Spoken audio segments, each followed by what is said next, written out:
তো বালু মাটি, বালু মাটির মধ্যে কিভাবে চারা রোপণ করবেন। প্রথমে সেখানে একটু গর্ত করবেন, 1 ফুট 1.5 ফুট গর্ত কইরা সেখানে কিছু ছাই গোবর দোআঁশ মাটি দিবেন। তারপরে এরকম চারাগুলি রোপণ করবেন। দেখেন আমি যে চারাগুলো বুনছি একবারে ছোট চারা, কিন্তু একদমই ছোট চারা, প্রথম আজকে কেবল বুনলাম।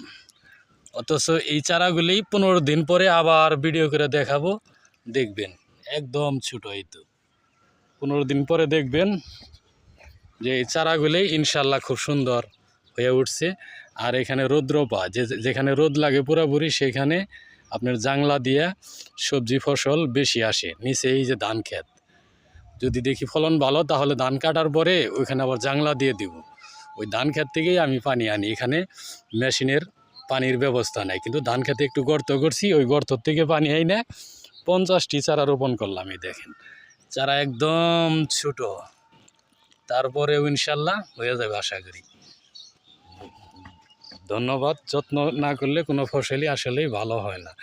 আজকে কেবল চারা রোপণ করছি, 15 দিন পরে আবার এই ভিডিও আপনাদেরকে দেখাবো। ধন্যবাদ সবাইকে।